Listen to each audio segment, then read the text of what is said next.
What's up, buddies? And buddy girls. Welcome back to Facts Friday.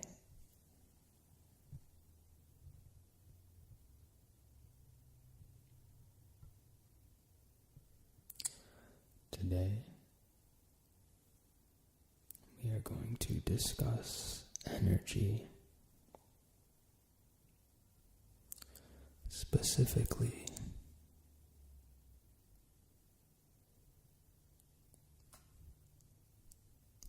if we can harness energy from outer space.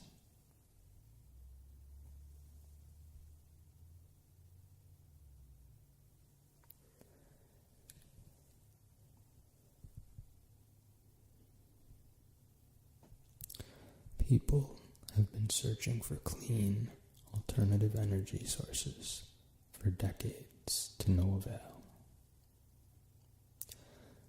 As soon as one source seems to pass the test, someone uncovers its fatal flaw. Nuclear, wind, solar, and hydropower have all been dragged through the mud to some degree. Traditional nuclear fission is too risky. Winds are not consistent. The sun doesn't always penetrate the clouds. And hydropower dams disrupt natural environments.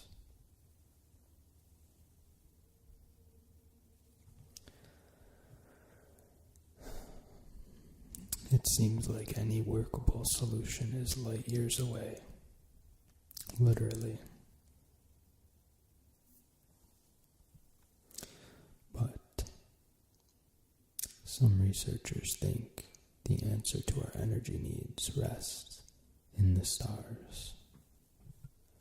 From wind turbines on Mars to helium-3 fusion, people are increasingly looking to extraterrestrial sources for the Earth's energy needs.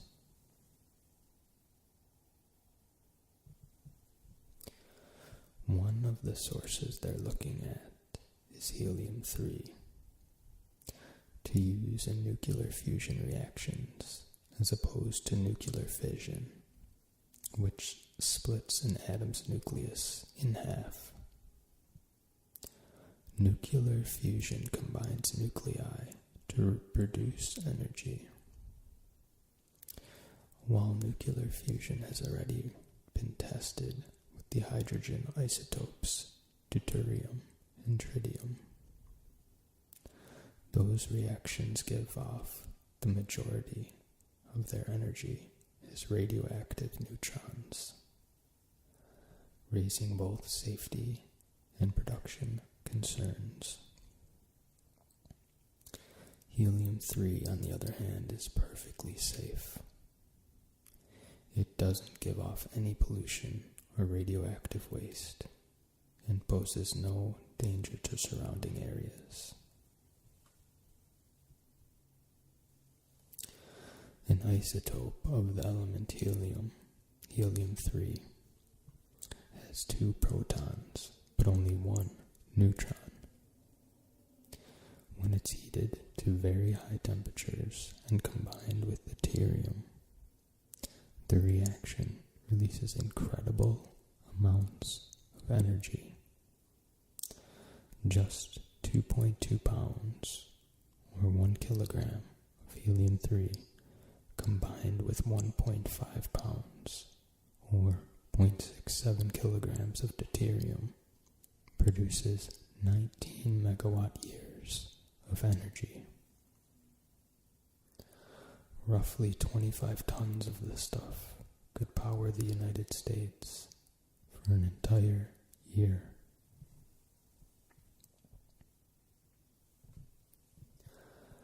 The only problem is we don't have 25 tons of helium-3 just lying around.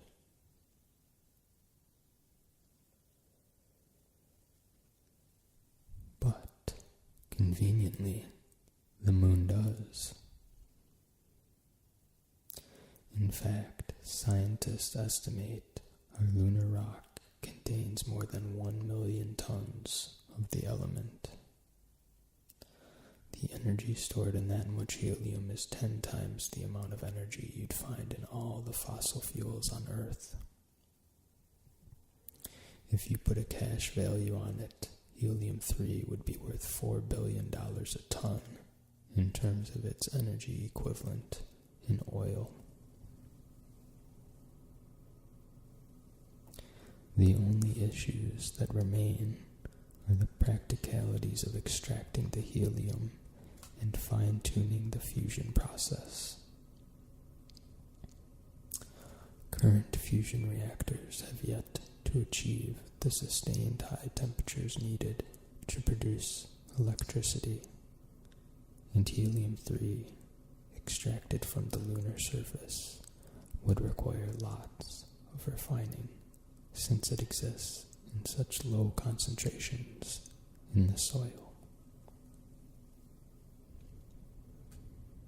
Despite the fact that solar power is at our fingertips, there are benefits to outsourcing it beyond the stratosphere.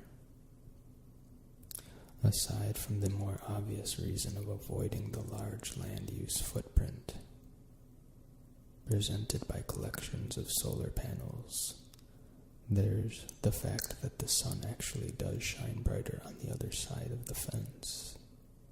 In this case, 8 times brighter. Without the obstacles like rain, clouds, and nighttime, solar arrays based in space would receive more concentrated solar rays than they would on Earth.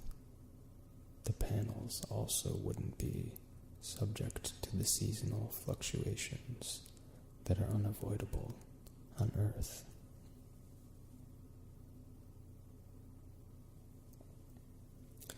Space solar power, or SSP, would basically work the same way that regular solar power works. The only difference is that the solar panels would either be attached to orbiting satellites or stationed on the moon, in which case it would be called lunar solar power, or LSP. The electricity created would be converted into microwaves and beamed down to Earth.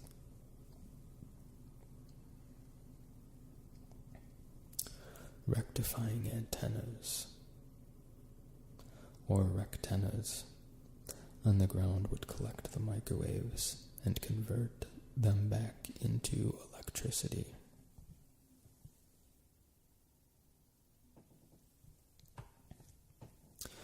If the concept seems like a stretch, consider the communication satellites already do something very similar when they transmit your cell phone conversations.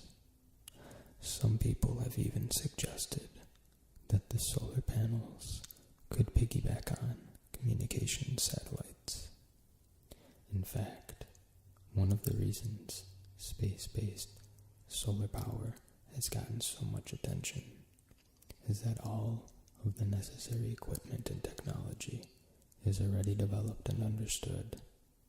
The transmission of microwaves is old hat, and solar cells or photovoltaics are almost 3 times more efficient than they used to be.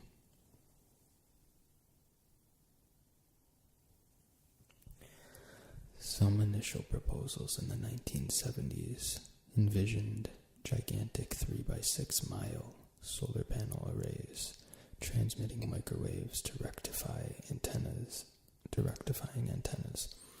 of a similar size. These geostationary satellites, 22,300 miles high, would stay in the same place in relation to the Earth at all times, just one of these satellites would produce enormous amounts of energy, twice the energy output of the Hoover Dam. Launching such a big project proved to be economically impossible.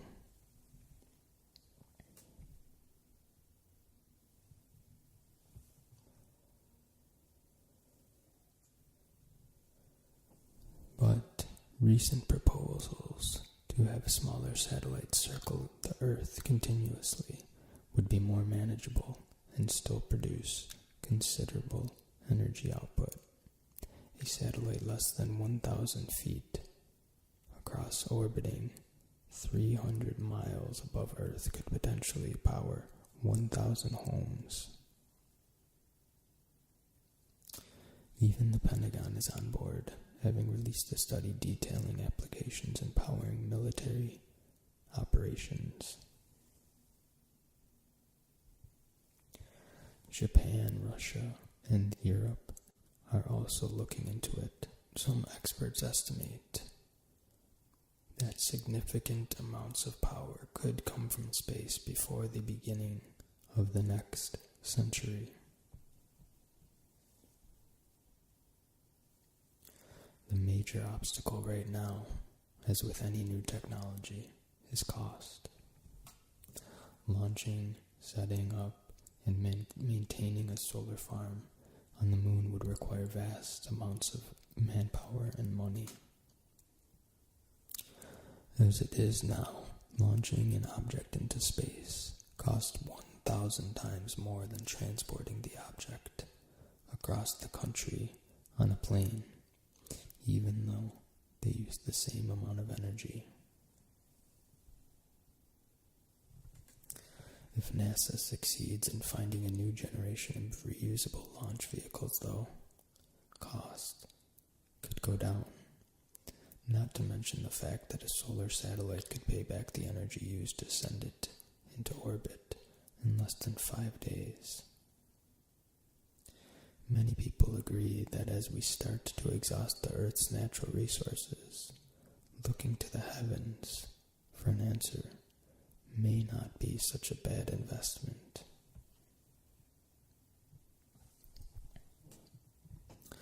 And that is all I have for today.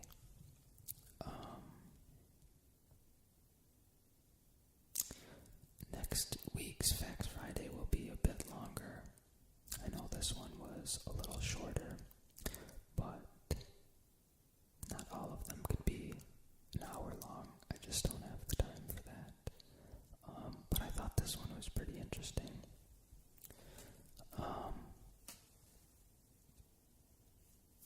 Also, I'm mentioning this at the end today because I don't want to keep bugging people about it, but for the people who are still sticking around at the end of this video, please consider helping support the channel with TAD.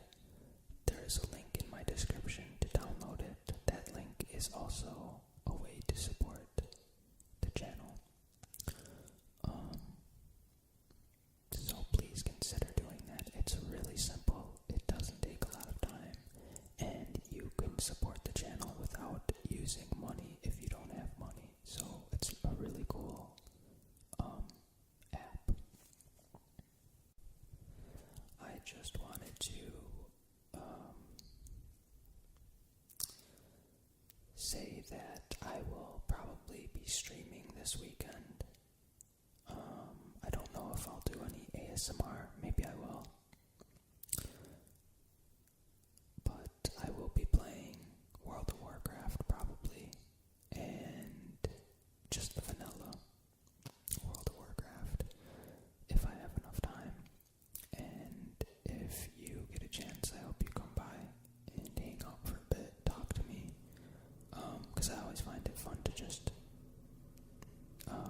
chill with the subscribers and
Cosmos